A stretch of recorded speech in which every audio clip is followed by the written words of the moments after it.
Baik, Assalamualaikum warahmatullahi wabarakatuh. Bismillahirrahmanirrahim. Kita kembali lagi memulai pembelajaran jarak jauh kita dengan bab baru, yaitu turunan fungsi trigonometri. Insyaallah akan kita jelaskan secara bertahap, sehingga walaupun dalam keterbatasan, anak-anak sekalian, serta didik, masih bisa tetap belajar dan mendapatkan ilmu seperti apa yang kita harapkan bersama.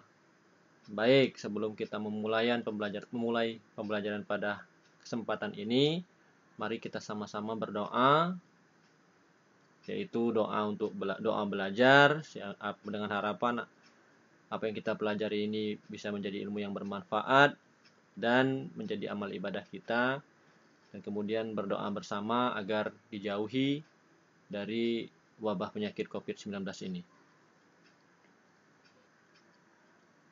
Mari anak-anak bisa membaca pada sebelah kiri, yaitu doa belajar.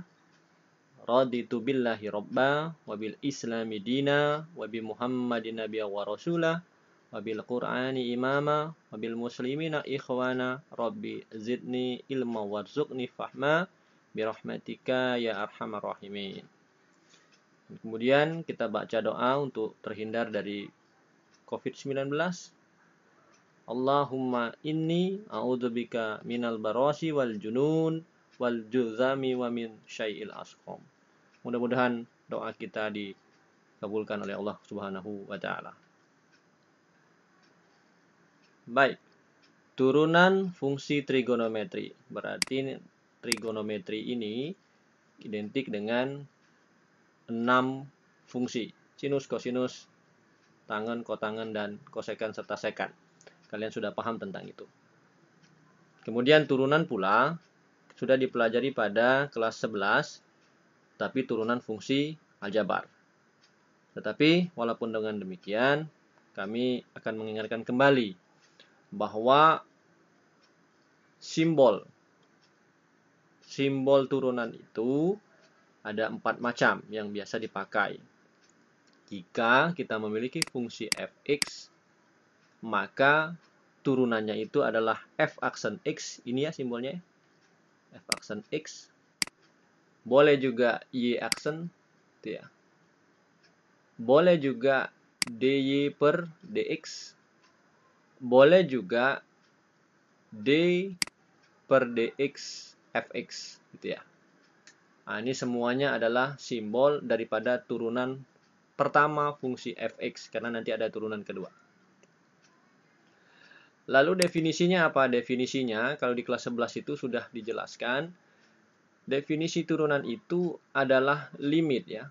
Limit h mendekati 0, fungsi x plus h dikurang fungsi x per h, itu ya. Jadi Pak tidak akan jelaskan lagi bagaimana munculnya turunan ya, munculnya definisi turunan itu adalah limit h mendekati 0. Nah, biasanya kan turunan itu Pak, kami tidak menggunakan ini. Ya, karena itu kita biasa menggunakan cara ringkas ya. Misalnya begini. Yang kita pahami bahwa ketika fx sama dengan misalkan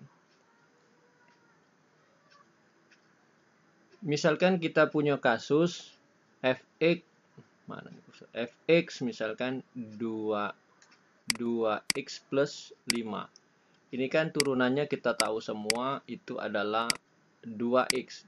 2x itu 2, sedangkan 5 adalah 0. Sehingga turunannya adalah hanya 2. Gitu ya. Lalu bagaimana penggunaan definisi ini? Jadi kita pakai ya. Jadi kalau kita pakai limit ini, maka kita sudah tahu bahwa fx-nya 2x plus 5. Sehingga ini pilih salah satu ya. Simbol ini pilih salah satu dan biasanya pakai yang ini. Walaupun tidak jarang yang 3 ini dipakai. Jadi artinya simbol itu bermacam-macam. Jadi jangan nanti ketika ketemu di lain buku ada seperti ini kita bingung. Itu sama-sama simbol daripada turunan pertama. Nah, sekarang kalau kita jawab, kita sudah tahu nih jawabannya 2 kalau pakai rumus ini ya. Sekarang bagaimana kita pakai limit? Jadi kita pakai simbol f aksen x sama dengan limit H mendekati 0, F, ini kan Fx plus H ya. Fx plus H. Fx kita kan 2. Ya, berarti ini jadinya Fx kita kan 2x plus 5, sementara ini Fx plus H. Oh, berarti di sininya kita buat 2 kali x plus H gitu ya. Plus 5. Gitu ya. Jadi Fx plus H berarti 2 kali x plus H plus 5.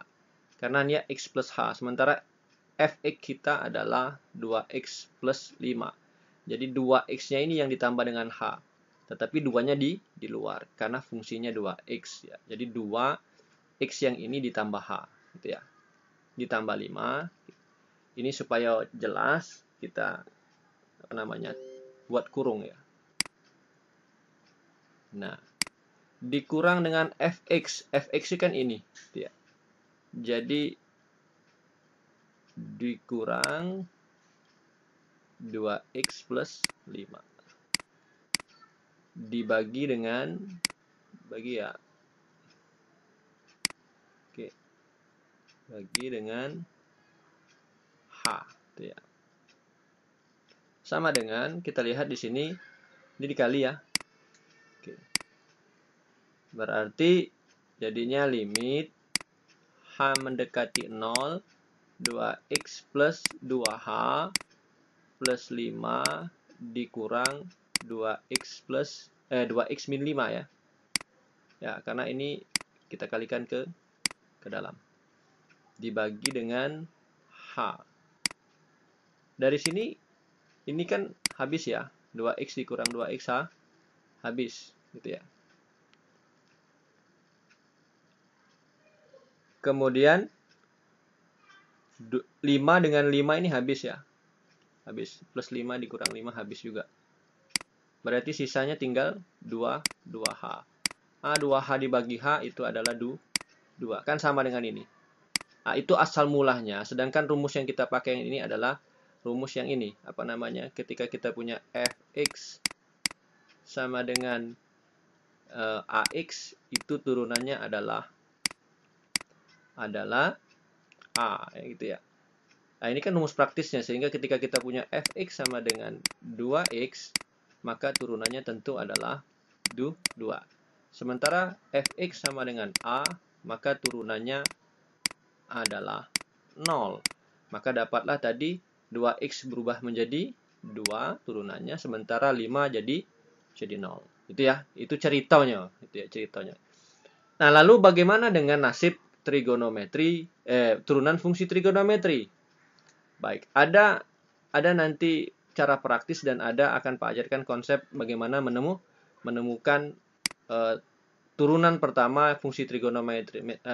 Fungsi pertama turunan trigonometri itu dengan menggunakan limit H mendekati 0. Tetapi sebelum itu, kalian harus diingatkan kembali, nanti materi prasyarat yang sering kita pakai itu adalah ini, sifat-sifat daripada turunan fungsi aljabar, tetapi bisa dipakai berlaku pula pada trigonometri. Jadi ini tidak mesti aljabar. Ini pun bisa dipakai pada trigonometri. Gitu ya. Trigonometri. Sampai di sini paham ya. Jadi kalau kita ikuti konsepnya, maka beginilah ceritanya, yaitu turunan itu menggunakan limit H mendekati 0.